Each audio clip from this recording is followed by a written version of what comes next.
Hello everyone, welcome to this class. আমরা কথা বলবো আজকে ফাংশনস নিয়ে। ম্যাথমেটিক্স ফার্স্ট পেপারে এটা চ্যাপ্টার 8 এর মধ্যে পড়ে। ফাংশন এমনিতে নতুন কিছু না, আমরা সেকেন্ড পেপারের উচ্চতর গণিতের ফার্স্ট অধ্যায়ে এই জিনিসটা সম্পর্কে কিছু ধারণা দেওয়া হয়েছিল আমাদের।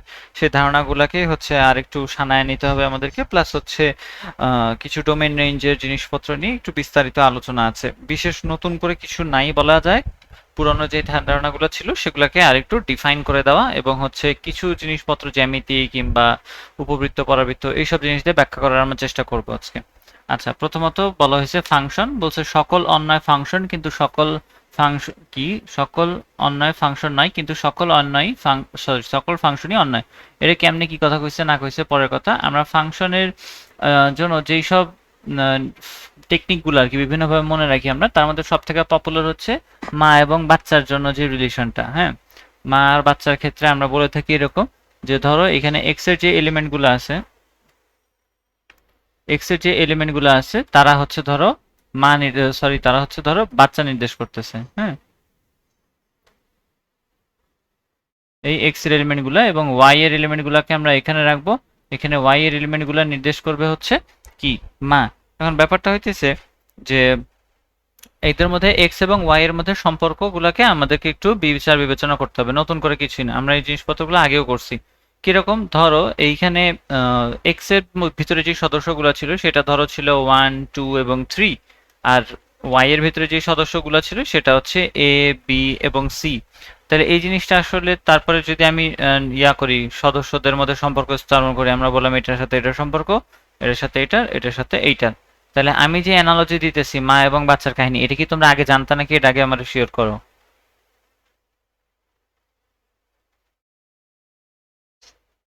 আচ্ছা, জানতা তো, জানলে তো ভালো কথা। তারপরে আমি রিমাইন্ডার দিয়ে দিই যে সেখানে আমরা কিভাবে বিচার করি যে এইখানে যে আছে কি বলে বাচ্চা আছে, সেই বাচ্চার দেখা যাইতেছে একটাই মা। মানে স্বাভাবিক সম্পর্কগুলো কিরকম হয়, একটা বাচ্চার একটা মা হবে, একটা বাচ্চার দুইটা মা হতে পারে না, দুইটা মায়ের একটা বাচ্চা সেটাও হতে পারে না। আবার তোমার কিন্তু দুইটা বাচ্চার একটা মা, এটা কি সম্ভব? এটা আবার সম্ভব। আবার কোনো মায়ের এখনো, মানে কোনো মা এখনো নিঃসন্তান আছে, এটাও সম্ভব। হুম, হুম। আচ্ছা, কিন্তু এখানে আবার আরেকটা ব্যাপার, যে এখানে কোনো একটা বাচ্চা আছে কিন্তু আর মা নাই, এটা কিন্তু আবার সম্ভব না। এমন না যে ওর মা মরে গেছে, ধরে নিতে হবে যে ওর মা ওখানে নাই। তো কোনো বাচ্চা তো মা ছাড়া থাকতে পারে না, বা মা ছাড়া জন্ম নিতে পারে না। তো সেই কারণে আমরা ধরবো যে সেইখানেও সেটা ফাংশন হবে না। ফাংশন হওয়ার জন্য আমাদের যে ভ্যালিড ঘটনাগুলোর সম্পর্কে আমরা বললাম, সেই ভ্যালিড ঘটনাগুলো থাকবে, হয় বাচ্চার আম্মা থাকবে, বাচ্চার আম্মা একটাই থাকবে, একটা আম্মার একটা কিংবা একের থেকে বেশি বাচ্চা থাকতে পারে, আর আম্মা নিঃসন্তানও থাকতে পারে। ভ্যালিড যেই জিনিসগুলো হওয়া সম্ভব সেগুলো নিয়েই আমরা ফাংশনের কে সংজ্ঞায়িত করতে পারি। যেমন এই ক্ষেত্রে দেখা যাচ্ছে বলতো কি, একটা মায়ের একটাই বাচ্চা, এরকম একটা কেস। হুম, এবং কোনো মাই এখানে নিঃসন্তান নাই। তার মানে এটাকে কি আমরা ফাংশন বলতে পারবো?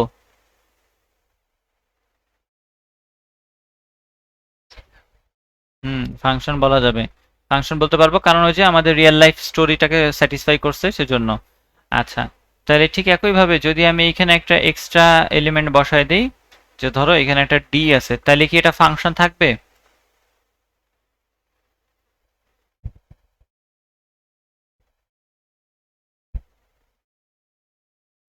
কেন? এখানে কোন ঘটনাটা সত্যি হয় নাই? না না, বাচ্চা তো এক্স, এটা বাচ্চা, বাচ্চা হচ্ছে এক্স। এরকম এরকম আগে বাচ্চা। হ্যাঁ হ্যাঁ, এটা মা আছে কিন্তু বাচ্চা নেই, এরকম হইতেই পারে, একটা মায়ের নিঃসন্তান আছে এখনো, এরকম হইতেই পারে। তো এটা একটা ভ্যালিড কেস এখনো, সেই কারণে এটাকে আমরা বলবো কি বলেন না, এই যে ফাংশন, এটা ফাংশন হইতে পারবে। আচ্ছা, এখন এইটার ক্ষেত্রে তাইলে বলো তো, এইটার দিকে তাকায় বলো, আমরা বললাম যে এটা ফাংশন, এখন আমাকে বুদ্ধি করে বলো তো এটার ভিতরে ডোমেইন কারা, রেঞ্জ কারা, আবার কোডোমেইন কারা? দেখো তো পারো নাকি।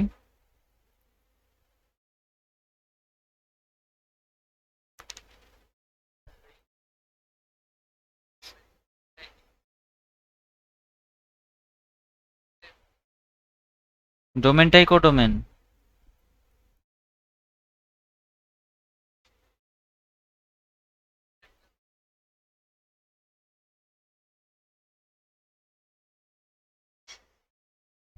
ধ্যাৎ বেটা, তোরা কোনো ধারণাই নেই মনে হচ্ছে ফাংশন সম্পর্কে। দেখো, এখানে হচ্ছে প্রথম কথা, ডোমেইন হচ্ছে এক্স এর এলিমেন্টগুলো সবসময় ডোমেইন হবে, হ্যাঁ, এবং ডোমেইনে আমরা ওই জিনিসগুলোকেই বসাই যেগুলা হচ্ছে, এমন না যে এখানে 1 2 3 আছে, এবিসি থাকলে সমস্যা হবে। যে মানগুলো ভ্যালিড আমাদের কথা অনুযায়ী, এখানে 1 হচ্ছে একটা বাচ্চা, 2 হচ্ছে একটা বাচ্চা, 3 হচ্ছে আরেকটা বাচ্চা, এই বাচ্চাগুলোর প্রত্যেকটার মান বা ভ্যালু ভ্যালিড হওয়া লাগবে তার কারণ এটা একটা রিয়েল কেস, আমরা তো বলছি এটা ফাংশন। এটা যদি ফাংশন হয় তার মানে অবশ্যই প্রত্যেকটা বাচ্চারই মা আছে এখানে। এখানে ডোমেইনগুলো হচ্ছে এক্স এর ভ্যালু।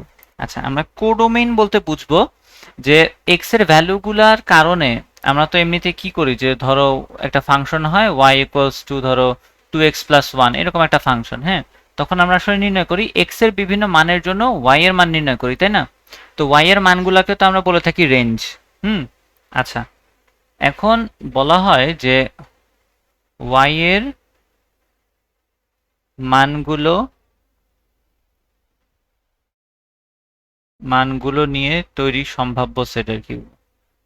কিভাবে বলবো, y এর মানগুলো, হ্যাঁ, y এর মানগুলো যেই সেটের অন্তর্ভুক্ত,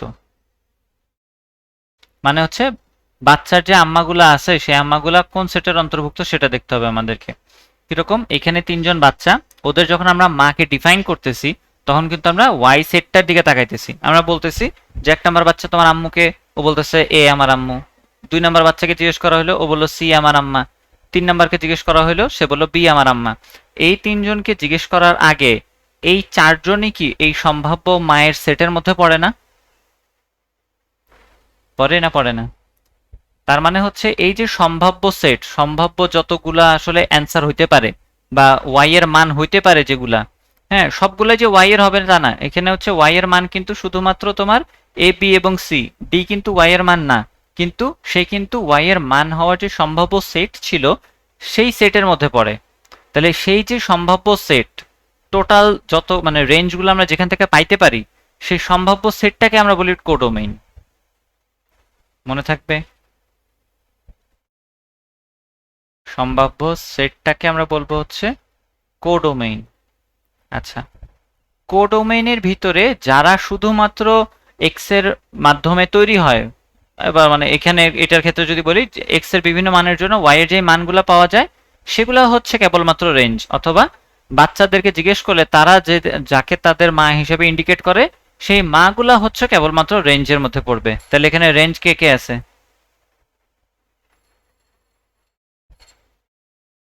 আর এ বি সি ডি এটাকে কি বলবো? কোডোমেইন।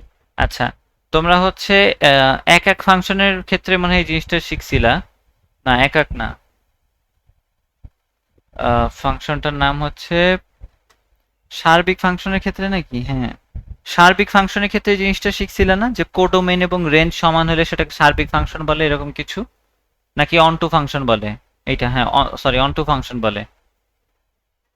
আমরা শিখছিলাম একটা জিনিস, যে কোডোমেইন এবং রেঞ্জ যদি সমান হয়, টু রেঞ্জ হলে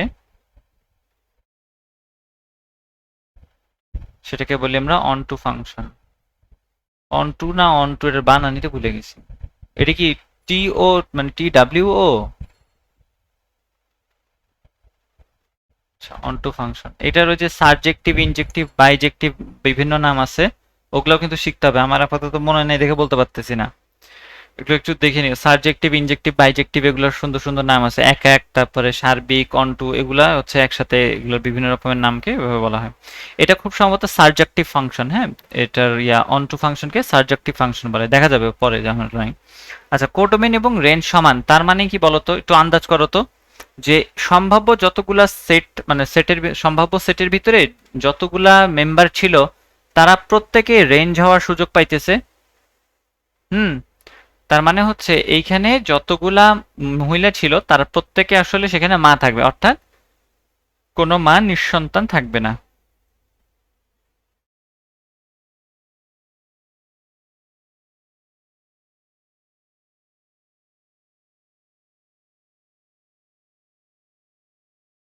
এটার একটা উদাহরণ আমরা কিভাবে দেখতে পারি, ধরো হচ্ছে এ বি সি, এগুলো হচ্ছে এক্স এর ভ্যালু, ওয়াই এর ভ্যালু ধরো তোমাকে দিয়ে দিছি জি এবং কে। হ্যাঁ, এখন তোমাকে আমি বললাম যে এ বলল, ও বললো আমার আম্মা জি, বি বললো আমার আম্মাও জি, সি বললো না আমার আম্মা হচ্ছে কে। তাহলে বলো এটা কি অন টু ফাংশন হবে না হবে না? কোন শর্তে হইল? প্রথমত কোডোমেনের এবং রেঞ্জের কথা যদি সমান হওয়া চিন্তা করি, কোডোমেন ছিল হচ্ছে ওয়াই এর সম্ভাব্য যতগুলো মান হওয়া সম্ভব, অর্থাৎ এখানে যতগুলো মহিলা উপস্থিত ছিল তারা সবাই।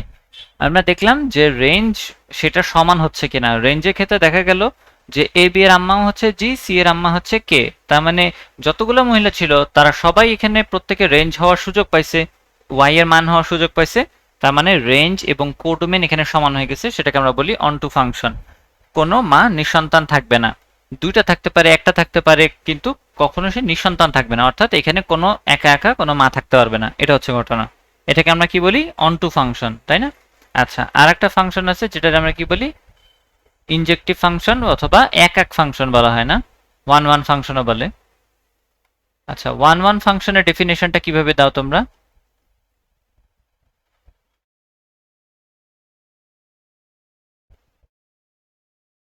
One one function, one one function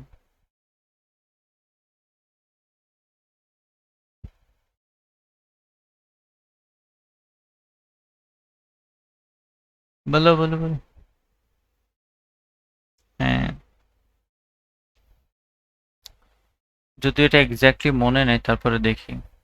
এটা হচ্ছে একটা বাচ্চার, না, এটা হচ্ছে এক মায়ের এক বাচ্চা, এরকম সিস্টেম। সরি, ওয়েট, এক্স এর বিভিন্ন মানের জন্য ওয়াই এর একটাই মান পাওয়া যায়। হ্যাঁ, একটা একটা বাচ্চার একটা মা।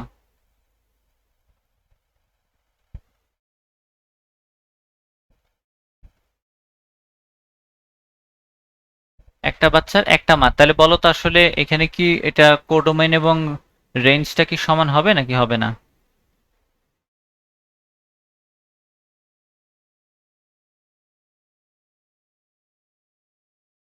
হুম, আচ্ছা, কোডোমেইন এবং রেঞ্জ সমান নাও হইতে পারে, কারণ আমরা বলছি একটা বাচ্চার একটা মা।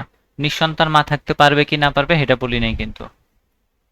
এক্স এর এক্স, ধরো এটা তো নিজে এক্স ছিল, ধরো এটা এ বানায় দিলাম, এটা বি বানায় দিলাম, এটা সি বানায় দিলাম, আর এইখানে আমি বসায় দিলাম হচ্ছে 1 2 3 4, আর এখানে হচ্ছে ওয়াই দিয়ে দিলাম। এ বলল আমার আম্মা এক, বি বলল আমার আম্মা দুই, সি বলল আমার আম্মা তিন। ব্যাপারটা হচ্ছে এরকম, দুইটা বাচ্চার কখনো একটা মা হবে না, শুধুমাত্র একটা বাচ্চার একটা মা।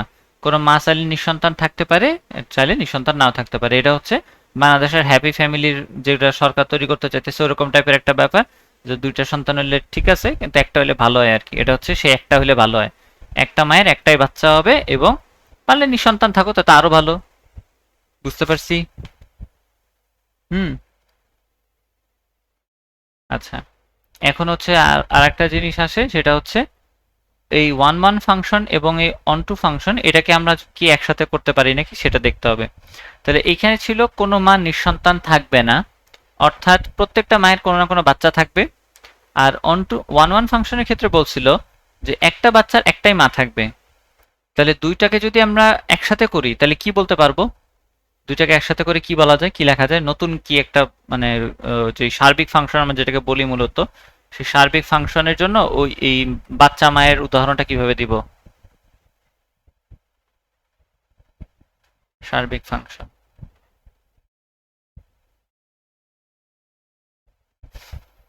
বলো।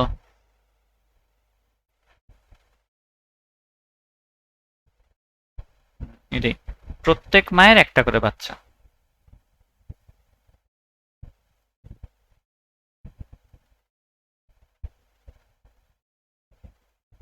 এবং কোনো নিঃসন্তান মা থাকতে পারবে না, প্রত্যেকটা মায়ের একটা করে বাচ্চা। সেটা কিরকম হবে? এখানে যদি 1 2 3 4 থাকে, এখানে থাকবে এ বি সি এবং ডি, কেউ একটার বেশি নিতে পারবে না। একটা মায়ের একটাই বাচ্চা থাকবে এবং কোনো মা নিঃসন্তান থাকতে পারবে না। এই জিনিসটাকে আমরা বলি হচ্ছে সার্বিক ফাংশন বা বাইজেক্টিভ ফাংশন বলে। এটা হচ্ছে ইনজেক্টিভ, সারজাকটিভ অথবা সারজেক্টিভ, উচ্চারণটা জানি না, মনে নেই আসলে। আর এটা হচ্ছে বাইজেক্টিভ। হ্যাঁ, আচ্ছা, এটা গেল হচ্ছে ফাংশনের 3 রকমের প্রকারভেদ, যেগুলো হচ্ছে আমরা পরবর্তীতে এগুলোর প্রমাণ প্রমাণ মাঝে মাঝে করতে দেয়। মানে খুবই অপ্রয়োজনীয় জিনিস। আমরা হচ্ছে দেখি একটু গ্রাফ থেকে জিনিসটাকে বোঝা যায় কিনা। হুম আমরা যখন বলছিলাম যে একটা বাচ্চার নর্মালি এক এক ফাংশন কিংবা ফাংশন হয় কিভাবে এটা দেখি, ফাংশন হওয়াটা কেন জরুরি। ফাংশন হওয়ার জন্য হচ্ছে ব্যাপারটা কি, সব থেকে ইনভ্যালিড যেই জিনিসটা আসবে সেটা হচ্ছে তোমার দুইটা মায়ের একটা বাচ্চা। দুইটা মায়ের একটা বাচ্চা জিনিসটা কিসের মতো শোনায়? একটা এক্স এবং দুইটা ওয়াই, তাই না? বুঝছি, একটা এক্স দুইটা ওয়াই। আচ্ছা, এই ধরনের সমীকরণ কিভাবে পাওয়া যায়? একটা এক্স এবং দুইটা ওয়াই,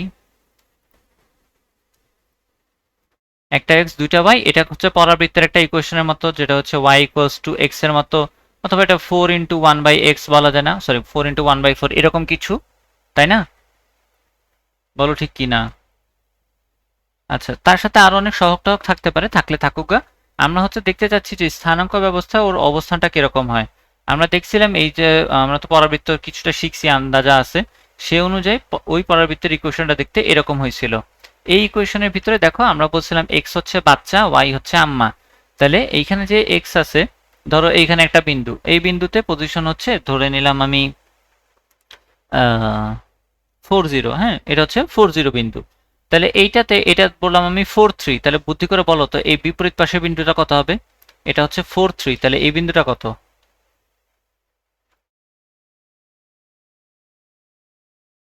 এটা যদি 43 হয় তাহলে ভেরি অবভিয়াসলি এটা হবে 4 এবং -3, তাই তো? আচ্ছা, তাহলে এইখানে এই জিনিসটা ভেরি ক্লিয়ার যে এখানে দেখো এক্স এর মান দেখো একটাই, সিঙ্গেল 4, এখানেও 4 এখানেও 4, উপরে নিচে দুইটাই 4, কিন্তু ওয়াই এর ভ্যালু দুইটা, তাই না? তাহলে এটা কি ফাংশনের মধ্যে পড়বে?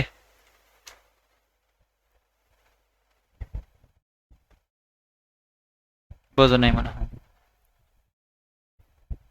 ফাংশনের মধ্যে পড়বে না, কারণ এক্স এর একটা মান এবং ওয়াই এর দুইটা মান আমাদের মানে ইয়ার বাইরে ছিল, আলোচনার বাইরে ছিল। আচ্ছা, তাহলে এটারে আমরা বাদ দিয়ে দিব, এটা হচ্ছে তাহলে ফাংশন হবে না, এটারে ক্রস দিয়ে দিই, নট আ ফাংশন, ওকে। আচ্ছা, তাহলে আর একটা বুদ্ধি করে দেখি যে আমরা আসলে এই সব সময় তো আসলে নির্ণয় করা সম্ভব হবে না যে এমনি আমি ইকুয়েশন দেখে বুঝে ফেলাবো। তো অন্য কোনো ভাবে বোঝা যায় কিনা, ধরো তোমাকে অন্য একটা গ্রাফ দেই আমি। এই গ্রাফের ভিতরে ধরো গ্রাফটা আছে এইরকম, বলো তো এইটা কি ফাংশন হবে নাকি হবে না, এই গ্রাফটা?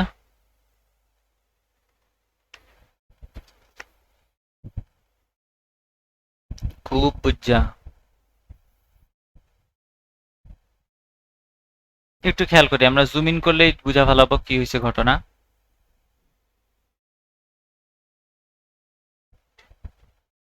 এটা ফাংশন হবে না।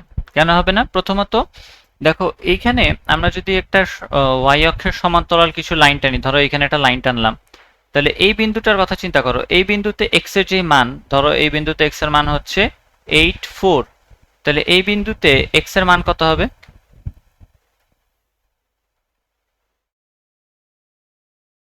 কত? 80 হবে, এক্স এর মান 80 থাকবে। ওয়াই এর মান চেঞ্জ হয়, সেটা 5 হয়ে যেতে পারে। তাহলে দেখো এটার ক্ষেত্রে আমরা কি বলতে পারি, এক্স এর মান একটা কিন্তু ওয়াই এর মান দুইটা, তার মানে বাচ্চা একটা আম্মা দুইটা, সম্ভব?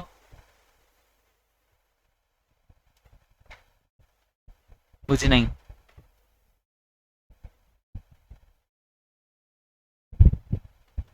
হ্যাঁ হ্যাঁ হ্যাঁ, তাইলে হইতো না, তাইলে আর হইতো না। এইখানে দেখো এখানেও কিন্তু একটা একটা ঝামেলা আছে। এখানেও চাইলে আমরা কিন্তু খুব সূক্ষ্মভাবে একটা দাগ দিয়ে দিতে পারি, যেটা হচ্ছে দুইটা দুইটা জায়গায় ছেদ করে ফেলবে। মানে কি ব্যাপারটা বুঝতে পারলাম যে আমরা যদি আসলে এরকম খাড়া খাড়া লাইন টানি, ওয়াই অক্ষের সমান্তরাল লাইন টানলে সেটা যদি দুইটা বিন্দুতে ছেদ করে, তার মানে হচ্ছে সেখানে এক্স এর মান একটা এবং ওয়াই এর মান দুইটা, যেটা আসলে নির্দেশ করে ফাংশন হওয়া পসিবল না সেই ক্ষেত্রে। অর্থাৎ এইটা আমাদের ফাংশন হবে না, তার কারণ এক্স ওয়াই অক্ষের সমান্তরাল রেখা টেনে আমরা দেখতে পাইছি যে দুই বিন্দুতে ছেদ করছে। তাহলে কোনো গ্রাফকে আমরা বুঝতে পারবো যে গ্রাফটা তোমার ফাংশন নাকি ফাংশন না, কি করতে হবে আমাদের স্টেপ হবে?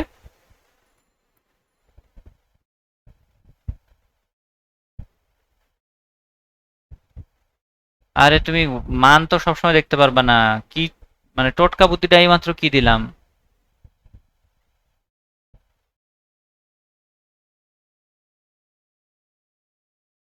ওয়াই অক্ষের সমান্তরাল রেখা আহ, দুইটি বিন্দুতে ছেদ করতে পারবে না, দুইটি বিন্দুতে ছেদ করবে না। এটাকে আমরা বলতেছি হচ্ছে কি জানি ছিল এটার নাম, ফাংশন। হ্যাঁ, ফাংশনের ক্ষেত্রে। আচ্ছা, এবার এক এক নাকি অন টু এটা কেমনে বুঝবো? আমি এক্সাক্ট মনে নাই, এক একটা আমি মনে হয় বুঝাইতে পারবো না, দাঁড়াও। আচ্ছা, ভ্যালিড যেগুলো সেগুলোর কথা চিন্তা করি। হ্যাঁ, এটাতে হচ্ছে অন টু ফাংশনটা দেখানো যায় না, এটা একটা সমস্যা। সরি, সার্বিক ফাংশনটা। আচ্ছা, আজান দিতেছে, একটু ওয়েট করি। হ্যাঁ, আচ্ছা, তো আমরা যেটা বলতেছিলাম যে গ্রাফের মাধ্যমে আমরা অন টু ফাংশন কিংবা এক এক ফাংশন এগুলোকে হচ্ছে ডিফারেন্সিয়েট করতে পারতেছি কিনা। যেমন আমরা এইমাত্র দেখলাম যে কিভাবে একটা ফাংশন আদৌ ফাংশন হইতেছে নাকি সেটা দেখলাম। আমরা দেখছি যে ওয়াই অক্ষের সমান্তরাল রেখা যদি তাকে দুইটা বিন্দুতে ছেদ করে তাহলে সেটাকে আমরা বলবো যে সেটা ফাংশন হবে না তখন। অর্থাৎ স্বাভাবিক কেসে ওয়াই অক্ষের সমান্তরাল রেখা দুইটি বিন্দুতে ছেদ করবে না, শুধুমাত্র একটাতে করবে। তাহলে এমন হতে পারে যে এক্স অক্ষের সমান্তরাল রেখা দুইটা বিন্দুতে ছেদ করবে, সেই পারমিশনটা তার মানে আমি দিতেছি, পারমিশনটা আসলে দেওয়া হচ্ছে, সেটার মানে হচ্ছে ওই ধরনের ফাংশনগুলো হচ্ছে এরকম যে যেখানে ওয়াই এর ভ্যালু একটা কিন্তু এক্স এর ভ্যালু দুইটা। তার মানে কি, এক্স গুলাকে আমরা সন্তান বলতেছিলাম, তার মানে মা হচ্ছে একটা এবং এক্স হচ্ছে দুইটা। ওয়াই ইকুয়ালস এক্স স্কোয়ার, এটা কোন ধরনের গ্রাফের ভিতরে পড়ে? এই যে এই গ্রাফের ভিতরে পড়ে। তাহলে এই গ্রাফটা একটু আঁকি, ধরে নিলাম এই গ্রাফটা। তাহলে এই গ্রাফের ক্ষেত্রে দেখা যাচ্ছে আমরা যদি ওয়াই অক্ষের সমান্তরাল রেখা টানি তাহলে সে হচ্ছে দেখা যায় এই বিন্দুতে তার পজিশন যত, ধরলাম এটা -3 আর হচ্ছে 2, এইখানে দেখা যাবে সেটা হইতেছে একই রকম ভাবে। আচ্ছা, এটা -3, এটা +3 2, এটা হবে -3 2। অর্থাৎ দুইজনের ওয়াই এর ভ্যালু সেম, এক্স এর ভ্যালু ডিফারেন্ট। ওয়াই এর ভ্যালু সেম, এক্স এর ভ্যালু ডিফারেন্ট যদি হয় তাহলে সেটাকে আমরা চাইলে ফাংশন বলতে পারি। আচ্ছা, কিন্তু এটা কি অন টু ফাংশন হইলো না, সরি, এটা কি এক এক ফাংশন হয়েছে কি না হয়েছে সেটা একটু খেয়াল রাখতে হবে। এক এক ফাংশনের ক্ষেত্রে আমাদের শর্ত দেওয়া ছিল যে এক এক ফাংশনের জন্য কই গেল, এক এক একটা বাচ্চার একটা মা থাকবে, মানে হচ্ছে একটা এক্স এর জন্য একটাই শুধুমাত্র ওয়াই থাকতে পারবে, একের বেশি ওয়াই থাকতে পারবে না, সেটা তো থাকা সম্ভব না এমনিতে। আচ্ছা, তাহলে একটা বাচ্চার একটা মা। তাহলে এখানে কথা হচ্ছে যে একটা যদি আমি এক্স নেই সেখান থেকে কেবলমাত্র একটাই ওয়াই পাওয়া যাবে। অর্থাৎ আমি যদি +3 এর জন্য 2 পাই, আমি -3 এর জন্য আর 2 পাবো না। এটা হচ্ছে নর্মালি একটা ফাংশন হয়েছে, কিন্তু এটাকে যদি আমি এক এক ফাংশন হিসেবে দেখাইতে চাই তাহলে এটাকে ওয়ান স্টেপ ফার্দার নিয়ে যেতে হবে। তখন এটা হবে এরকম, ধরো এইরকম একটা গ্রাফ। যদি এরকম একটা গ্রাফ হইতো আর কি, তাহলে এটার ক্ষেত্রে দেখো তুমি ওয়াই অক্ষের সমান্তরাল যতই রেখা টানো না কেন কখনোই তুমি কিন্তু তাকে দুইটা বিন্দুতে ছেদ করাতে পারবে না। দ্যাট ইজ, একটা এক্স এর জন্য এখানে শুধুমাত্র একটা ওয়াই বিদ্যমান। বলো ঠিক কিনা, বুঝছি? এটা আবার কি দোষ করলো? আচ্ছা, এই জায়গায় আবার একটু কেলেঙ্কারি করে ফেলাইছি, বেশি কার্ভ করে ফেলছি। আচ্ছা, তাইলে ফাংশন আঁকাও মুশকিল। এই যে এবার ঠিক আছে না? হ্যাঁ, এটা মোটামুটি ফাংশন হয়েছে এবং হচ্ছে দেখা যেতেছে প্রত্যেকটা এক্স এর জন্য আলাদা আলাদা ওয়াই এর ভ্যালু। এটাকে আমরা বলতেছি হচ্ছে এক এক ফাংশন বা ওয়ান ওয়ান ফাংশন।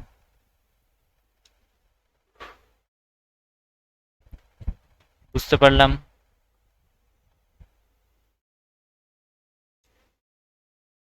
আচ্ছা, ফাংশন খুব ইন্টারেস্টিং জিনিস, মজা আছে জিনিসটা পড়ে।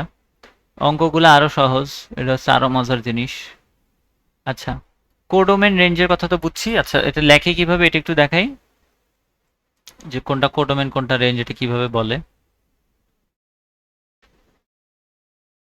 কোডোমেইন আর রেঞ্জ, তাই না? তাহলে ধরো, তো আমরা ছোটবেলায় কিন্তু এগুলো দেখছি, এই টাইপের ম্যাথ আমাদেরকে দেওয়া থাকতো এ, তারপরে একটা তীর চিহ্ন দিয়ে বলতো বি, তারপরে হচ্ছে কি লিখতো ফাংশন, তারপরে বলতো যে সুতরাং এফ অফ এক্স সমান, তখন বলতো হচ্ছে যে ধরো x square plus 9x plus 2, এরকম কিছু। হ্যাঁ, এরকম কিছু বলার পরে বলতো ডোমেন রেঞ্জ বের করো, তাই না? তো তখন হচ্ছে আবার এটাও বের করতে দিত মাঝে মাঝে যে জিনিসটা সার্বিক হইতেছে নাকি, বা হচ্ছে তোমার কি বলে অন টু হইতেছে নাকি, অন টু ফাংশন নাকি, সার্বিক না অন টু ফাংশন, সার্বিকের জন্য আলাদা টেস্ট আছে, অন টু ফাংশন হইতেছে নাকি সেটা টেস্ট করতে বলে। তাহলে অন টু ফাংশন টেস্ট করার জন্য আসলে মানে ইয়াটা কি, ম্যাথমেটিক্যাল ব্যাখ্যাটা কি বলছি আমি?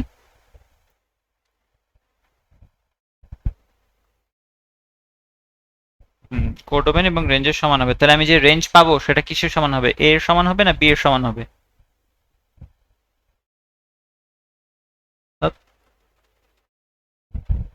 বি হচ্ছে কোডোমেইন, এ হচ্ছে ডোমেইন, পরে যেটা থাকে ওইটা হচ্ছে তোমার কোডোমেইন। কি লিখি, কোডোমেইন, ডোমেন বা ডোমেইন আর কি যেমনি বলো, তো ইংলিশে লেখাই ভালো। এই হচ্ছে কাহিনী। ঠিক আছে, এইভাবে লেখা হয়। আরো বহুত রকমের ইয়া আছে, তার রিপ্রেজেন্টেশন আছে, এটা আমরা ম্যাথ করতে যাই দেখবো যখন আমরা প্রথম ম্যাথেই চলে আসি এখন। তাইলে কি 18 দিয়ে শুরু হইলো কেন? আচ্ছা দেখি 18 দিয়ে করি। মানে আমি নিজে ইচ্ছা করেই করছি, এমন না যে অনিচ্ছাকৃত চলে আসছে। যে 18তে বলছে এফ আর মাইনাস হাফ। হ্যাঁ, আর মাইনাস হাফ বলতে রিয়েল নাম্বারের সেট যেখান থেকে হাফ সংখ্যাটা নাই। অর্থাৎ এটা কি দেওয়া আছে বলতো, এইটুকু কি? হ্যাঁ, ডোমেইন। আর তারপরে সেটা কোন দিকে গেছে তীর চিহ্ন দিয়া? কোডোমেইন রিয়েল নাম্বারের কথা বলছে। আচ্ছা, বলছে ফাংশনটি হচ্ছে এফ অফ এক্স সমান x plus 3 divided by 2x minus 1 বর্ণিত হলে এক এক কিনা যাচাই করো। কিভাবে যাচাই করবা?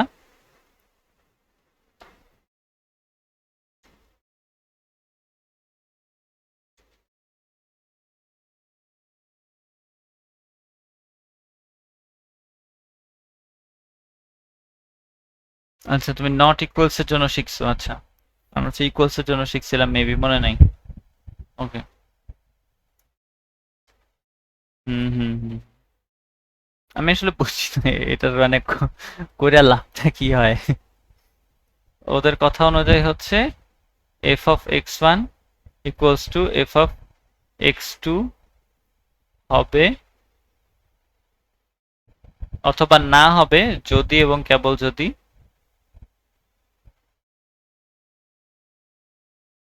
যদি এবং কেবল যদি x equals to x1 equals to x2 হয়, x1 ইকুয়ালস টু x2 হয়। তাহলে আমরা দেখি যে আসলে সমান নাকি। তাহলে প্রথমত f অফ x1 এর মধ্যে বসাই x1 plus 3 divided by 2x1 minus 1 equals to x2 plus 3 divided by 2x2 minus 1। তাহলে এইখান থেকে আমরা আড়াআড়ি গুণ করলে পাই 2x1 x2 minus 3 equals to x1 x2 minus. ও আচ্ছা, এত ছোট না তো, আমি কি গুণ করতেছি? লেখাপড়া ছেড়ে দেওয়া উচিত। কি করলাম এটা আমি? ছি ছি ছি। মাইনাস থ্রি দিয়ে মাইনাস থ্রিটা কোত্থেকে দিলাম? তোমরা বলো না কি লিখতেছি না লিখতেছি। হ্যাঁ, minus x one plus 6x2 minus 3। হ্যাঁ, ইকুয়ালস হচ্ছে ওই একই জিনিস, 2x1 x2 minus x2 6x1 minus 3। হ্যাঁ, তো এখান থেকে অবশিষ্ট থাকে কি, যে 2x1 x2 তো কাটাকাটি গেল গা, এটা বাদ, এটা বাদ, এটা বাদ, এটা বাদ। তাহলে এখান থেকে অবশিষ্ট থাকে হচ্ছে তোমার 6x2 প্লাস ওই পাশ থেকে একটা x2 আসে, ওই পাশে আগে থেকে একটা x1 ছিল, এখন একটা x1 গেল। সুতরাং আমরা বলতে পারি যে এটা x1 ইকুয়ালস টু x2 হবে, তার মানে এটা এক এক ফাংশন। বলো ঠিক কি না? পারা যাবে? আচ্ছা, এটা না পারার কোনো কারণ নেই। তারপরে হচ্ছে আসল, আমরা আবার এক নম্বরে ফেরত যাইতেছি, এক নম্বরে যেটা বলছিল। আচ্ছা, এক নম্বর খুব মজার জিনিস। কোনটা? এটা? হ্যাঁ, ওই তো। বললাম তো, বললাম না আজাইরা থিওরি, শুধু শুধু। এটা যে ওই যে তুমি যেটা বললা আর কি, যে এটা এক এক, এটা ঠিকই প্রমাণ হয়ে গেল। এটা যে এক এক না, এটা আমরা কেমনে প্রমাণ করবো? এটা হবে না আসলে, মানে দেখা যাবে রেজাল্ট মিলেই যাইতেছে, এক একই হইতেছে। আর এরকম তো আর একটা উইয়ার্ড জিনিস হচ্ছে, তোমার ওই সার্বিক ফাংশন কিনা যাচাই করার সময় ব্যবহার করে, মানে একটা ইনভার্সের কিছু একটা মান বের করে আবার ইনভার্স ফাংশনের মধ্যে বসায়, তারপরে বের করে। আচ্ছা, যাই হোক, দেখা যাবে নি। ওকে, তাহলে হচ্ছে ফাংশন হচ্ছে তার ডোমেইন রেঞ্জ দুইটাই দেওয়া আছে। বলছে যে প্রকাশিত ফাংশনের ভিতরে এফ অফ টু এবং এফ অফ জিরো বাইর করতে। তাহলে এফ অফ টু আর এফ অফ জিরো, এখন দেখো এফ অফ টু কোন লিমিটের মধ্যে পড়ে? এটার মধ্যে পড়ে নাকি এটার মধ্যে পড়ে, কোনটা? F equals to two. F equals to হচ্ছে প্রথমটার ভিতরে পড়ে যায়। সুতরাং এফ ইকুয়ালস টু টু যখন আমরা লিখবো, এফ ইকুয়ালস টু টু এর জন্য ইকুয়েশন হবে প্রথমটা। এক্স স্কোয়ার মাইনাস 3x, যদি এটা লেখা ঠিক না, এটার সাথে সাথে আসলে 2 এর মান বসায় দিতে হয়। 2 square minus 3 into 2, that is 4 minus 6 equals, বলে ঠিক আছে নাকি? তাহলে 0 কোনটার জন্য নিব?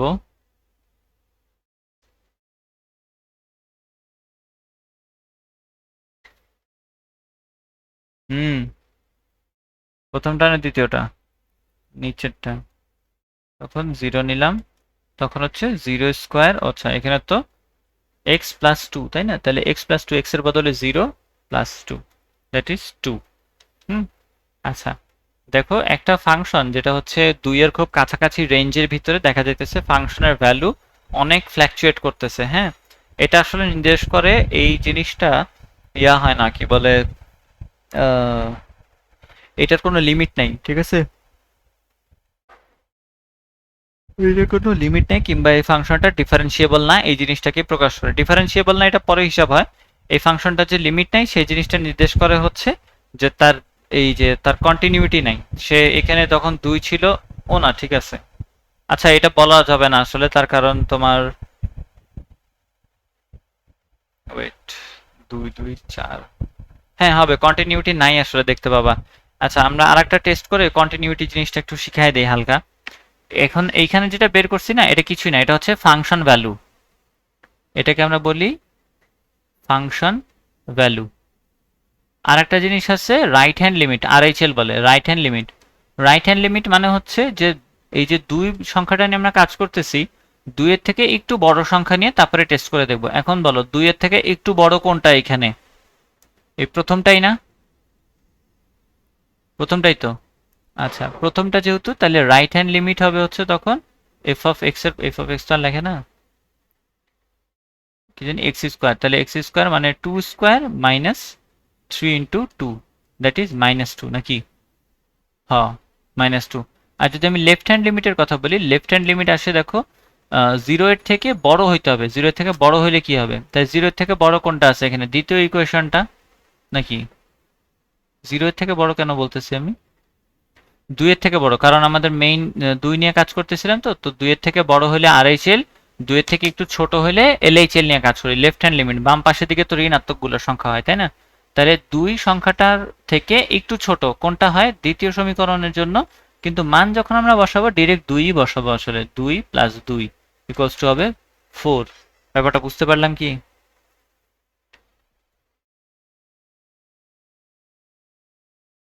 তো কি বসাবো? আমরা তো অনেক, আমরা তো 2 এর অনেক কাছাকাছি একটা মান বসাইছি, হ্যাঁ, যেটা 2 এর থেকে একটু ছোট, সে কারণে তো আমি x প্লাস 2 ইউজ করছি।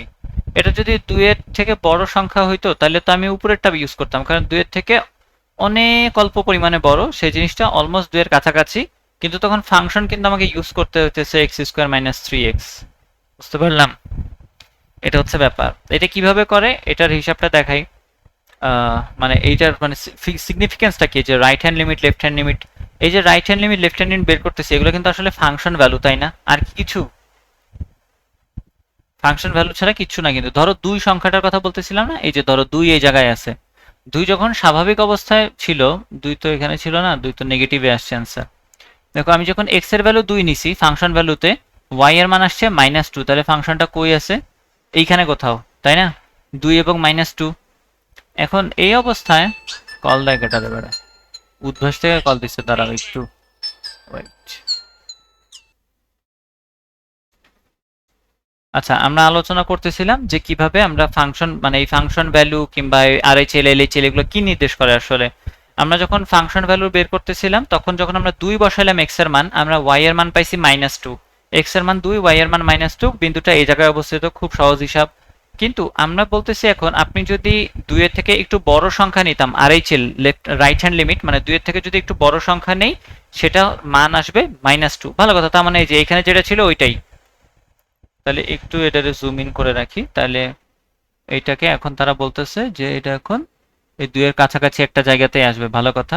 তাহলে এই মানটা এখন y এর ভ্যালু 2 এর কাছাকাছি, তাহলে এইখানেই আছে, মানে এর উপরেই আছে আসলে রাইট হ্যান্ড লিমিট। x এর মান একটু বাড়বে কিন্তু তার y এর ভ্যালু কিন্তু এখানেই থাকবে, এটাই বুঝাইছে না?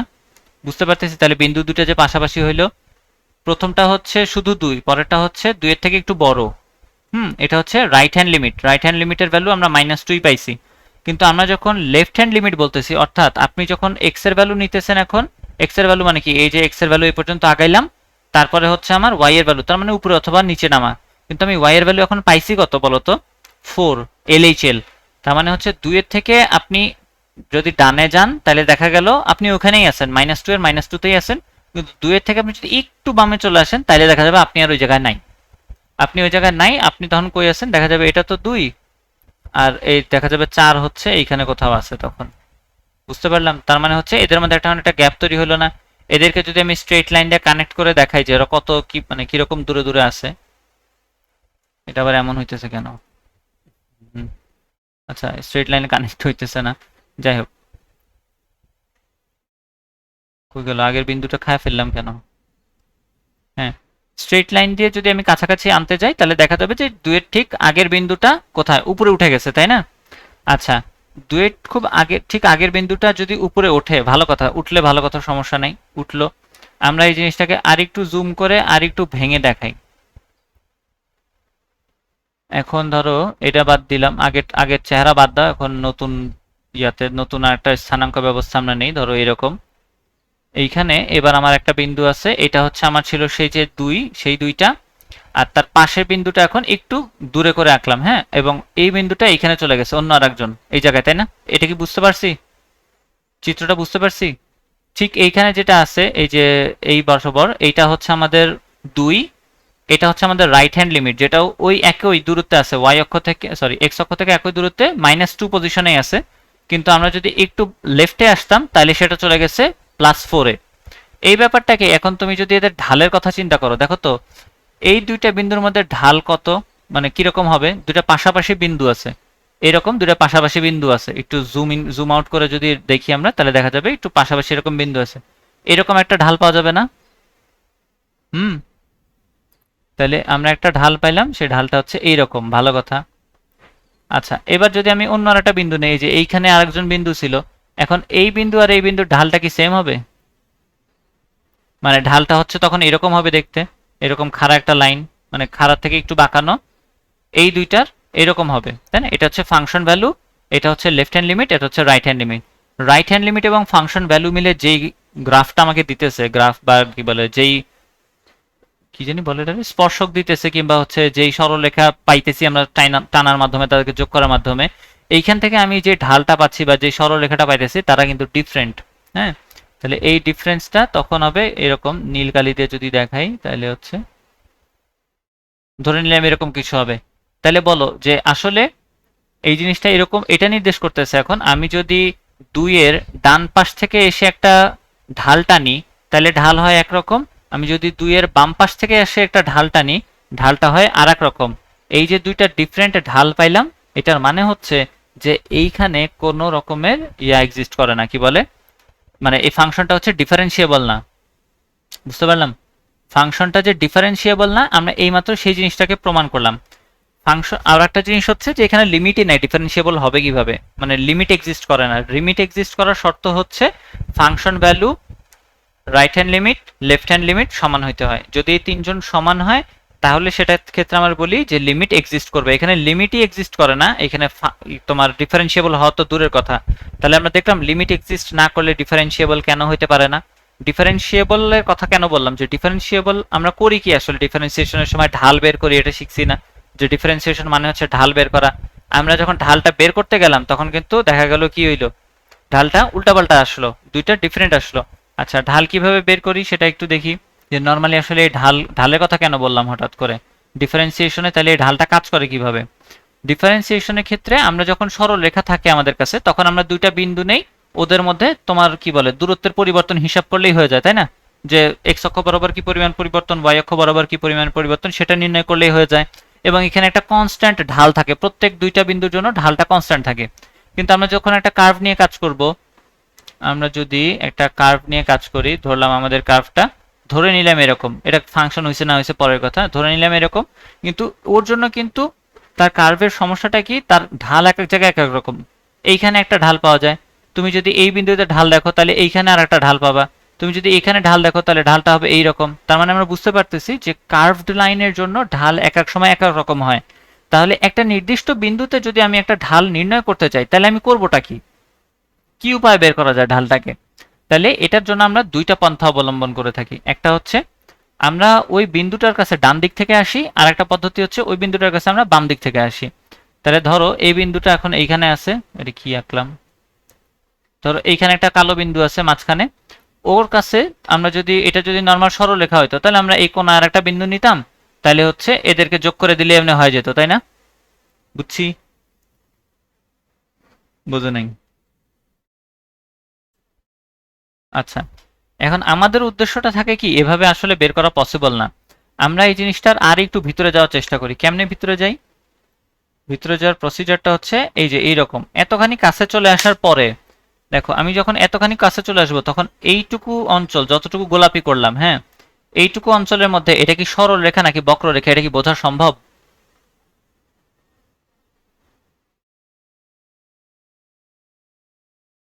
সরল মানে সরলরেখা না বক্ররেখা সেটা বোঝা সম্ভব না, আমাদের কাছে মনে হবে এটা আসলে সরলরেখাই।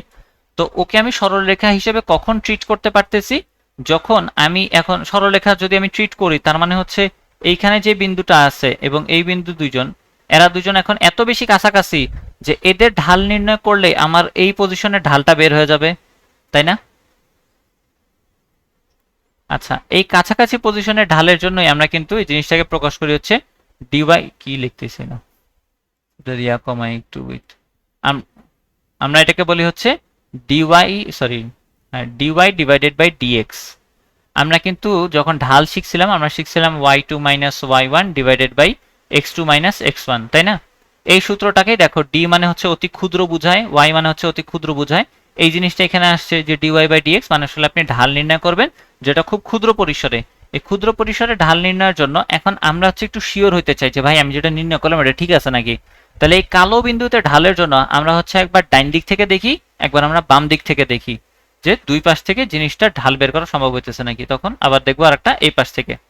তারপরে আমি যদি দেখি যে এইখান থেকে আমি যে ঢালটা বের করলাম আর এই দুইজন থেকে যে ঢালটা বের করলাম সেই দুইজন যদি সমান হয় তাহলে আমি বলতে পারি যে হ্যাঁ এটাই হচ্ছে সেই কালো বিন্দুটার ঢাল, সেটাই হচ্ছে আমি বের করলাম। এখন এই দুইটা ঢাল যদি সমান না হয় তাহলে বলো তো কালো বিন্দুটার কি তুমি ঢাল বের করতে পারবা? যদি ঢাল দুইটা ডিফারেন্ট হয়, যদি এরকম হয় আর একটা এরকম হয়, তাহলে ঢালই ডিফারেন্ট হয়ে গেল। ঢাল ডিফারেন্ট হলে কি কালো বিন্দুটার আসলে ঢাল কত এটা কি ডিফাইন করা পসিবল হবে? বুঝো নাই মনে হয়, মিউট হয়ে আছো, বলবা কিছু? সামিন তো রাগ করে চলেই গেল।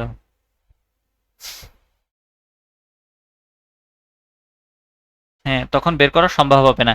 এই জিনিসটাকে আমরা বলতেছি যে ফাংশনটা ডিফারেন্সিয়েবল না ওই বিন্দুতে। এটা কিন্তু শুধুমাত্র পার্টিকুলারলি এই বিন্দুতে। যদি একটা বিন্দুতে এইরকম হয় আর এইখানে দেখা যাবে এইটা চেহারা এইরকম, তখন আমরা বলতে পারবো যে এই বিন্দুতে ফাংশনটা ডিফারেন্সিয়েবল না। তাহলে বুঝতে পারলাম ডিফারেন্সিয়েশন। এই ডিফারেন্সিয়েশনের এই যে কনসেপ্টটা তোমাদেরকে এইমাত্র দিলাম, এইটা হচ্ছে তুমি চিন্তা করো এই জিনিসটা আমি আমার একটা বিজনেস স্টুডেন্ট মানে বিজনেস স্টাডিজের একটা ফ্রেন্ডকে বুঝাইছিলাম, বিবিএ তে পড়ে।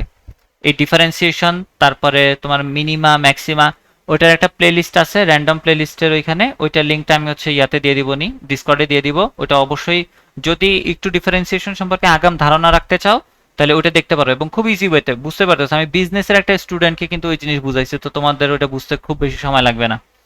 আচ্ছা, যেটা তাহলে বলতেছিলাম যে আসলে আমরা এই ফাংশন ভ্যালুটা নির্ণয় করতে চাই, দেখলাম যে এই ফাংশন ভ্যালু কি জিনিস, রাইট হ্যান্ড কি জিনিস, লেফট হ্যান্ড কি জিনিস এবং এটার সিগনিফিকেন্স কি, কেন এটা বের করতে দিছে। এবং ব্যাপারটা কিন্তু এরকম, আমরা কিন্তু দ্বিতীয় মানে দুই, আমরা কিন্তু এক্স এর ভ্যালু 2 এর জন্য হিসাব করতেছি। Right hand limit left hand limit কিন্তু এক্স এর ভ্যালু 2 এর জন্য। অন্য কোনো বিন্দুতে সে চাইলে ডিফারেন্সিয়েবল হইতেও পারে, এমন ফাংশন অবশ্যই হইতে পারে যে দেখা গেল এইখানে ডিফারেন্সিয়েবল না কিন্তু এইখানে ডিফারেন্সিয়েবল, এরকম সরলরেখা থাকতেই পারে। এরকম উদাহরণ হতে পারে, ধরো একটা সরলরেখা এরকম স্ট্রেট লাইনে গেল তারপরে এইরকম গেল, সেটার ক্ষেত্রে তুমি দেখতে পাবা যে ঠিক এই যে পিক পয়েন্টটা, এই পিক পয়েন্টে তার আসলে কোনো নাই, কি বলে, কি জানি বলে এটারে, ডিফারেন্সিয়েবল না, কিংবা এখান থেকে আমরা ডিফারেন্সিয়েশন করতে পারতেছি না ঠিক এই বিন্দুতে। কিন্তু আমি যদি এইখানে বের করতে চাই কিংবা এখানে বের করতে চাই, এখানে বের করতে চাই, সেগুলো কিন্তু ঠিকই বের হবে, কারণ এই জিনিসগুলো কন্টিনিউয়াস হয়ে আছে এবং খুব স্মুথ ভাবে এই জিনিসটা রোল করতেছে। কিন্তু এইখানে একটা বড় রকমের ট্রানজিশন আছে ঢালের ক্ষেত্রে। তো সেই ক্ষেত্রে আমরা বুঝতে পারি আসলে যে ম্যাথ করার সময় right hand limit left hand limit গুলো আসলে মেলে না, তখন বোঝা যায় যে এই বিন্দুতে আসলে ডিফারেন্সিয়েট করা সম্ভব হবে না। মনে থাকবে? বুঝছি।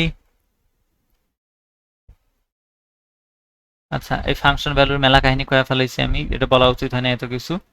এখন তোমরা আমার টপাটপ খালি বলবা এফ ইকুয়ালস টু 2 বলছে, কোন কয় নাম্বারটা ব্যবহার করবো? তিনটা ফাংশন আছে।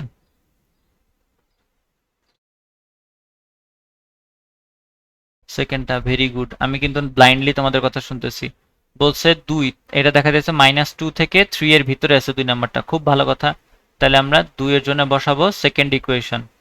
তাহলে সেকেন্ড ইকুয়েশন হচ্ছে x-2 আর তো কিছু না, তো 2 - 2 শেষ equals to 2, sorry equals to 0। এখানে আমরা 2 নাম্বারটা বসাইছি, এটা একটু লিখে রাখলাম, পরে কাজে দিতে পারে। তারপরে f4 এর জন্য 4 কোনটার মধ্যে বসাবো? কোন লিমিটের মধ্যে পড়ে? 1 2 3 কোনটা? একে পড়ে, কারণ x এর ভ্যালু 3 এর থেকে বড়, তাহলে এটা একের মধ্যে যাবে। তাহলে 3 ইন্টু এক্স, 3 ইন্টু 4 প্লাস 1, 3 4 12 আর একে 13, কয় নাম্বারটায় বসাইছি? একে বসাইছি, ভালো কথা। x x ইকুয়ালস টু -1 কয় নাম্বারে বসাবো? x ইকুয়ালস টু -1 ও যাবে 2 নাম্বারে, তাহলে -1 -2 দ্যাট ইজ -3 গেল 2 নাম্বারে, ভালো কথা। তারপরে f equal x equals to -3 কয় নাম্বারে যাবে? লাস্টেরটাতে যাবে, কারণ ওটাই বাকি আছে এবং একটা না একটা তো থাকাই লাগবে। তো 2 ইন্টু -3 প্লাস 3, তাহলে 6 আর 3 -3 নাকি? হ্যাঁ, দেখো তো এগ্রি করো কিনা। 0 13 -3 -3, ঠিক আছে, বুঝছি, দুজনই বুঝছি, দুজনই তো করলাম, আমি তো কিছুই করিনি। আচ্ছা, এইটার কাহিনী এই পর্যন্তই গেল। আমরা হচ্ছে তার পরের স্লাইডে আর একটা কোয়েশ্চেন দেখতেছি এখানে। ওকে, এটার ক্ষেত্রে কি কইছে, এটা একটু ট্রিকি চলে, তো এটা কেমনে সলভ করে এটা একটু দেখতে হবে। আমাদের বইয়ে একটা উদাহরণ ছিল এই ম্যাথটার। আচ্ছা, বইটা হাতের কাছে আছে, কপাল ভালো। ওই অঙ্কটা একটু আমরা দেখে আসি, হ্যাঁ, তাহলে একটু বুঝাইতে আমার জন্য ইজি হবে। বইয়ে একটা সহজ অঙ্ক ছিল, এখানে ডিরেক্ট কঠিন দিয়ে শুরু করছে।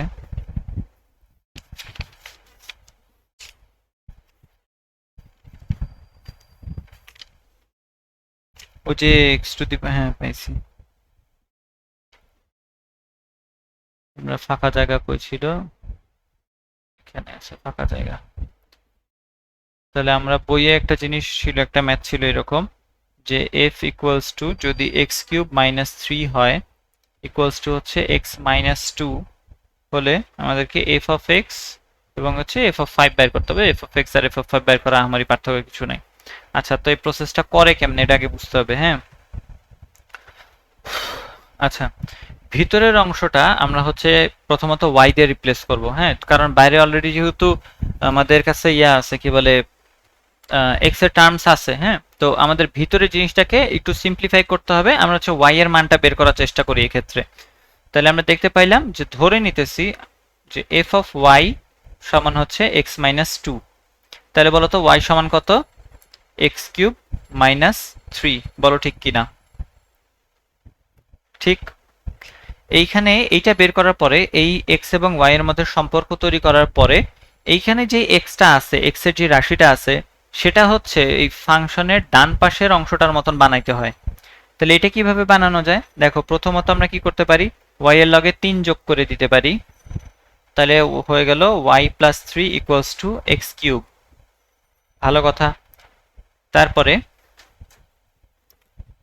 এখন x³ আসছে, কিন্তু আমার এইখানে কি ছিল, x-2, তাহলে প্রথমত এটা x বানায় নেই, তাহলে আমার আসবে কিউবিক রুট, তার মানে y/3, মানে 1/3 আর কি, রেজড পাওয়ার 1/3, আর এখানে চলে আসবে x।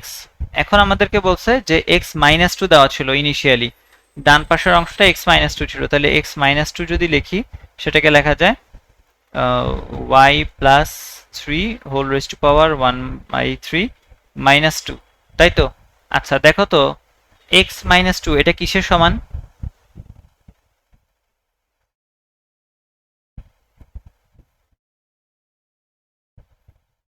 হুম, কিসের সমান?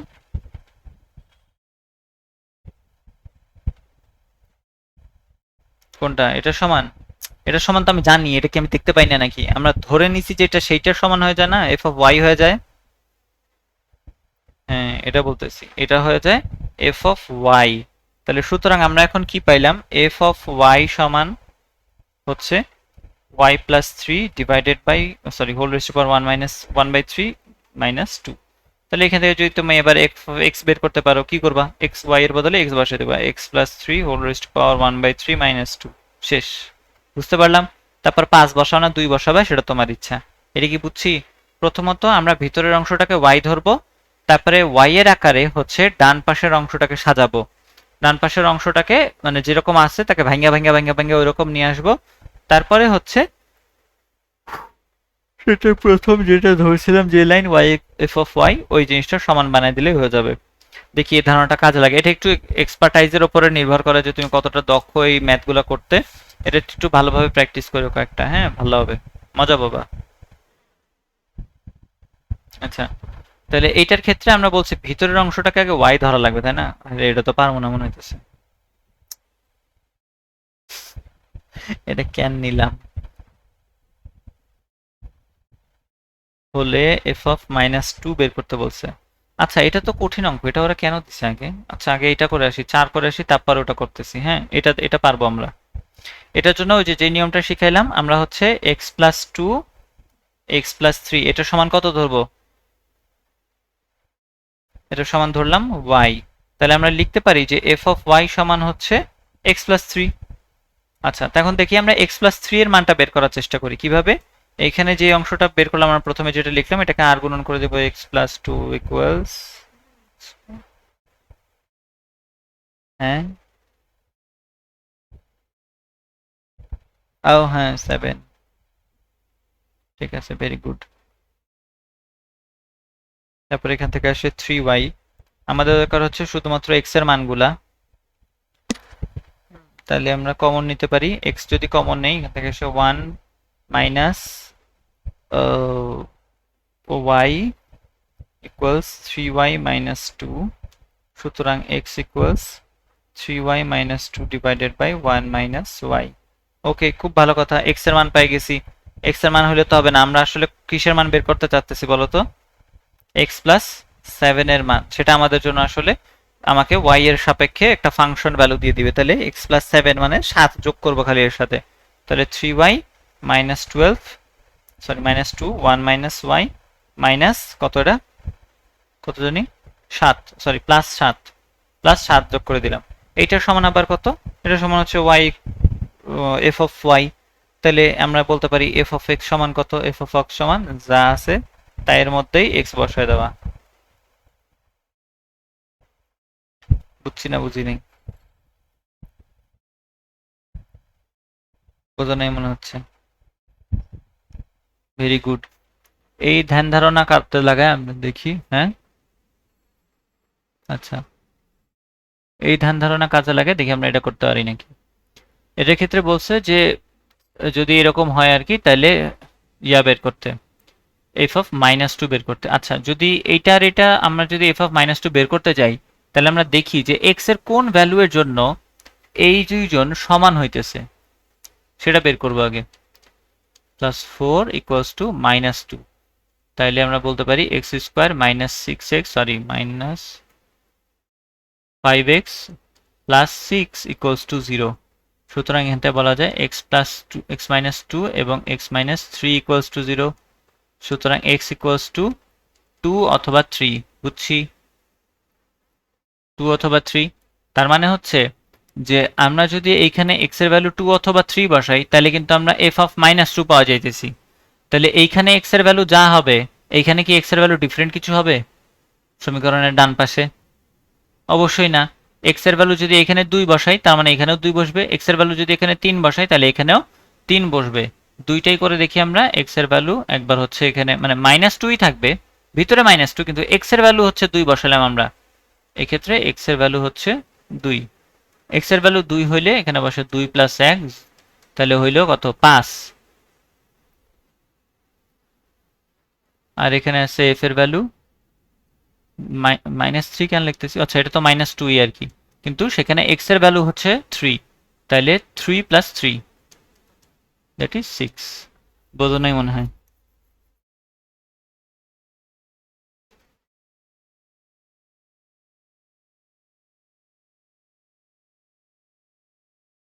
-2 এই যে আমরা হচ্ছে এমন একটা এক্স এর মান চাইতেছি যেই এক্স এর মানের জন্য এই অংশটা -2 চলে আসে।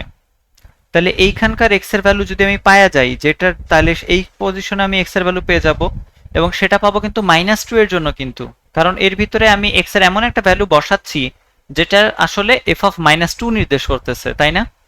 আমি যদি এখানে এক্স এর ভ্যালু 2 বসাই, আমি কিন্তু আসলে তার মানে এক্স এর এফ অফ -2 বের করতেছি। আমি যদি এখানে এক্স এর ভ্যালু 2 বসাই, তাহলে কি এখানে আমি এক্স এর ভ্যালু 3 বসাবো? অবশ্যই না। এখানে যদি 2 বসাই, এখানেও 2 বসানো হয়। এখানে যদি আমরা 2 বসাই, সেটার মানে হচ্ছে আমি এফ অফ -2 নির্ণয় করতেছি, এবং এইখানে আমি 2 বসানোর মাধ্যমে ওই এফ অফ -2 এর কারণে যেই হচ্ছে কি হইলো, যে ফাংশন ভ্যালুটা পাওয়া গেল, সেটাই আমরা পাইলাম x+3 হিসেবে, এবং সেখানে এক্স এর মান হবে হচ্ছে পূর্ববর্তী এক্স এর মানের সমান।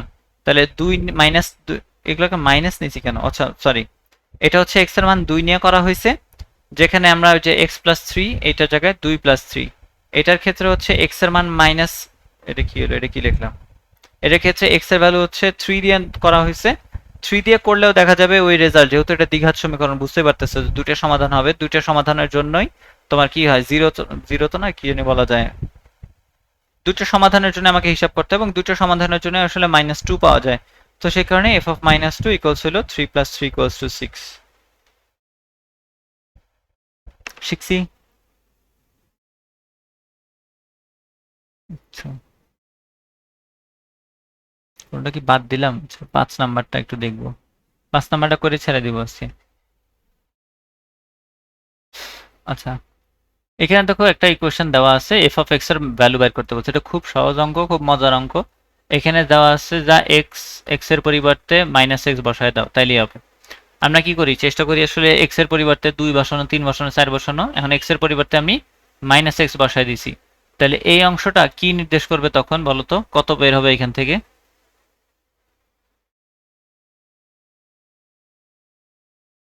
এটা হবে তখন F of 5 into F of x. বলো ঠিক কিনা,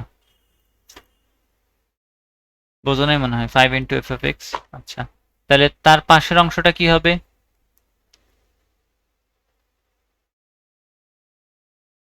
4 into F of -x equals, x এর পরিবর্তে এবার -x বসে যাবে, তাহলে এটা -x³ হয়ে যাবে, এটা -x², কারণ স্কোয়ার করলে এই বাচ্চার উপরে কিছু হয় না, হওয়ার কোনো টেনশনই নেই। তারপরে -x -1, এই -1টা অবশ্য বাঁচবে কি মরবে এটার গ্যারান্টি নেই, কিন্তু তারপরেও দিয়েছে আর কি। আচ্ছা, তাহলে এখান থেকে আমরা দুইটা রেজাল্ট পাইছি। একটা হইতেছে দেখলাম আমরা এফ অফ এক্স এর জন্য, এটা হচ্ছে এফ অফ এক্স এর জন্য দুইটা ভিন্ন সহগ নিয়ে আছে, দুইটা ভিন্ন যাত্রা নিয়ে চলা শুরু করছে। আচ্ছা, কারণ হইতেছে এই যে এই জিনিস দুইটা এখন দেখো কিসের মতন আচরণ করতেছে। এফ অফ এক্সটাকে আমি বলবো হচ্ছে এক্স, সরি ধরো এ, এবং এফ অফ -এক্সটাকে আমি বলবো বি।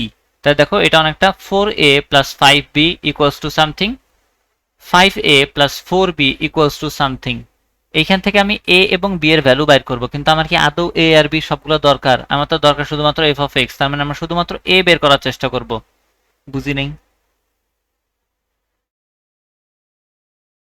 এ বের করার জন্য হচ্ছে আমার এইখান থেকে ওয়াইটাকে রিপ্লেস করতে হবে, মানে সরি এই বি এর অংশটাকে F of -x K replace করতে হবে বা সরাইতে হবে যেমনি হোক।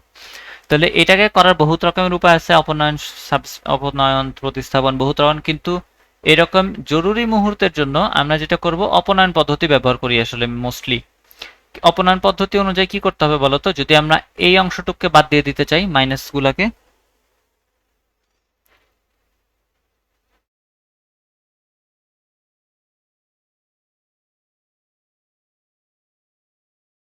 বলো বলো জলদি বলো।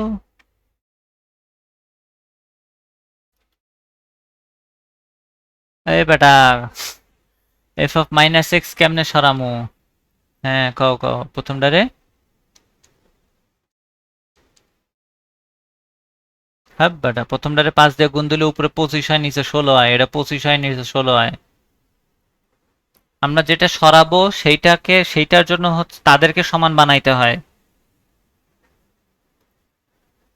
গুড। প্লাস মাইনাস 2, একটা কাজ করি, এখানে 1 না দেই, এখানে হচ্ছে 2 দেই, ওয়েট, এইখানে 2 দেই, এখানে 1 দেই, তাহলে 2 নাম্বারটারে জানি কত, কি লিখতেছি, 2 নাম্বারটা আগে করব, হ্যাঁ 2 নাম্বারটা আগে করার উদ্দেশ্য আছে, এটা বলতেছি পরে, বুঝছো হয়তো কেউ কেউ। তাহলে 2 নাম্বারটা যদি গুণ করি, 2 নাম্বারটারে গুণ করতে হবে 5 দিয়ে, ঠিকই তো ছিল, কি আবার মুসলাম কেন, 2 নাম্বারে 5 দিয়ে গুণ দিয়া 4 দিয়ে গুণ দেবো 1 নাম্বারটাকে, দিয়ে বিয়োগ, তাহলে এখান থেকে কত আসে তোমার 25, মানে এই দুইটা তো বাদই, তোমার এফ অফ মাইনাস এক্স বাদ, তাহলে এখানে থাকবে 25 এফ অফ এক্স, আর এখানে থাকবে হচ্ছে -16 এফ অফ এক্স ইকুয়ালস, এই দেখো এই হিসাব তোমরা কইরো, এখান থেকে এফ অফ এক্স এর মান বের করবা, পারবা না, পারা যাবে, বুঝছি। ও সরি, এটা এখানে ভুলে, এটা typing mistake, typing writing mistake, ঠিক আছে না এবার, হ্যাঁ এবার তো ঠিক আছে না, হ্যাঁ। এখন বলো বাকি অংশ কি আজকে শিখবা, এর পরের অংশ হচ্ছে ডোমেন রেঞ্জ নির্ণয় করা। ডোমেন রেঞ্জ আমরা 2 ঘন্টার মধ্যে খায় ফেলতে পারবো। আমি হচ্ছে কি হয়েছে, ওই যে গ্রাফিক্যাল কিছু রিপ্রেজেন্টেশন দেই তো, এটার জন্য হচ্ছে একটু সময় লাগে, বাকি সব আলহামদুলিল্লাহ তো। আচ্ছা, কারণ ওই ওই ডিফারেন্সিয়েশনের এই জিনিস আমার হুদাই আরেকবার পড়াইতে হবে, হেড থেকে দরকার নাই আমার, আমি যেটা এইখানে পড়াই ফেলতে পারবো ফাংশন, এটা তো আমার দরকার নেই ওদিক ওদিক নিয়ে যাওয়ার। ও আচ্ছা, একটা ভালো কথা বললে নেই, আমরা কিন্তু ডিফারেন্সিয়েশনের আগে ইন্টিগ্রেশন করব, ঠিক আছে। তার কারণ হচ্ছে যে ডিফারেন্সিয়েশন যে তোমরা একদমই পারো না ব্যাপারটা এরকম না, ডিফারেন্সিয়েশনে কিছু সূত্র মোটামুটি আমরা সবাই জানি, ইন্টিগ্রেশনটা আগে আগে করার অন্য উদ্দেশ্য হচ্ছে, আমি রিসেন্টলি একজনকে পড়াইছি, এই কাজটা করছি আমি না জেনেই, আমি ভাবছি সে মনে ডিফারেন্সিয়েশন পারে, পরে তার ইন্টিগ্রেশন পড়াইছি, তার ইন্টিগ্রেশন শেষ হয়েছে, পরে তার ডিফারেন্সিয়েশন পড়াইতে গেছি, দেখা যাচ্ছে যে ভাই এগুলো কি, এখানে তো কিছুই না, আমি তো সবই পারি, হে তো আর জানে না, হে তো আর খেয়াল করে না যে সে তো ইন্টিগ্রেশন শেষ করে তারপরে এখানে আসছে। তো এটাই আর কি, আমরা হচ্ছে ইন্টিগ্রেশনটা আগে একটু করে দেখবো, হ্যাঁ ঝামেলা হবে না আই গেস, মানে এই ফাংশনের পরে ইন্টিগ্রেশন ধরবো, তারপরে ডিফারেন্সিয়েশন, তারপরে হচ্ছে আমরা ত্রিকোণমিতি শেষ করে সেকেন্ড প্যাপেরে যাব, বুঝতে পারলাম। সেটার জন্য মানসিকভাবে একটু রেডি থাকো। আর কালকের মানে কালকে না তো, কালকে কি পড়বা? আমি এই কয়েকদিন মোটামুটি ফ্রি আছি, পারবা কি? পড়লে ভালো হয়, কারণ আমার রাজশাহী যাওয়ার একটা প্ল্যানিং হতে পারে।